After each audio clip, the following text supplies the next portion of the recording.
Dan, thanks for doing this.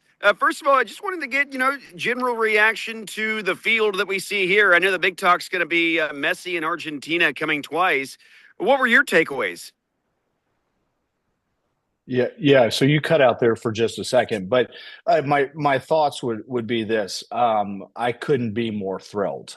This is an extraordinary draw for us and an extraordinary 5 games, right? Because it's not just about the draw; it's where then FIFA allocates those teams, recognizing the economic possibilities of having games at AT&T Stadium and the scale and magnitude of that stadium, and also you have these different demographics across the United States, Canada, and Mexico, and so when you look at it and think about it, obviously the Holland Japan game is a massive match, and then Japan playing a qualifier coming in that could be, I believe, it could be Poland, it could be Ukraine, maybe Sweden, but if we got Lewandowski at Poland, one of the greatest strikers of all time, at the end of his career, that's a big one, and then in the midst of that, you have England and Croatia. I mean, that's number 4 against number 10 in the world. That may be the most exciting match of the entire group stage, for sure. And obviously, you have Peter Musa from FC Dallas that could be on that Croatia team. And I think the Dutch team is the English team is in a really great moment there. What do you think about that match with England and Croatia, and you have Harry Kane probably playing in his final World Cup, and Luka Modric in his final World Cup. And then obviously the cherry on top is getting Argentina twice with Lionel Messi. So, I Yeah. mean, you've got Messi, Modric, Kane, three probably playing in their final World Cups, and 3 of the greatest players of all time, and the potential to add maybe Lewandowski, and then a very good Japanese team and a very good team from Austria. This team from Austria is a really good team. They may not have any global superstars, but they have a lot of really good players. So this is such an amazing result, and I mean, you hope and you dream, but this far exceeded any dreams that I ever had. And that obviously has to do with just the potential for history and how great the action will be, right? Because when it comes to the World Cup, I mean, the stadium was probably going to fill up on those 9 games, but this is more like the opportunity now that these fans are going to get here. Yeah, I mean, this is an opportunity for the Metroplex. It's a testament to the work our team has put together, led by Monica Paul, and the politicians too from the city of Dallas.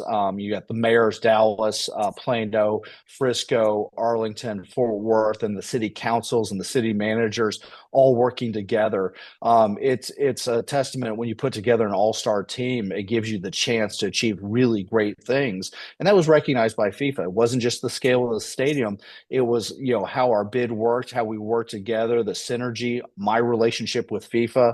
I have a very close relationship. Obviously, none of those affect the draw, but then that helps make the decisions actually when they allocate games. And I think we were the biggest beneficiary of those close relationships. So there was some actual, strategy and thought and actual thought that went into where each team was playing.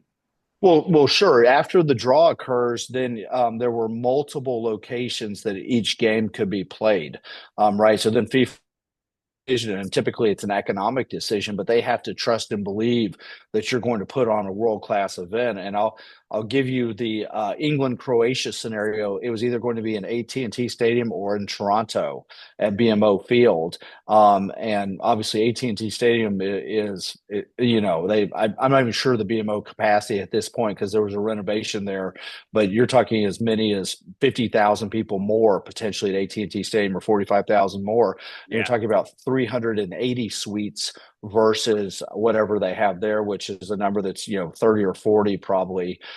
So they start to make decisions like that. But again, it's because every detail was covered, Yeah. and Monica is so good at this. That's her extraordinary gift, is to be able to document and make sure she covers everything, and then bring us all together as a team.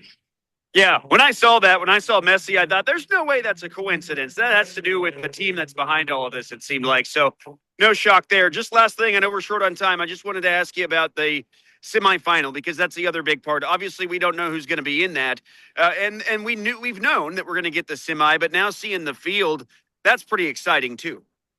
Well, right. So you've got the 5 games we talked about and some of the greatest players of all time. And we have 4 of the top 10 teams playing in the Metroplex. This is unbelievable. Round of 32, July 3rd, could be the United States playing at AT&T Stadium.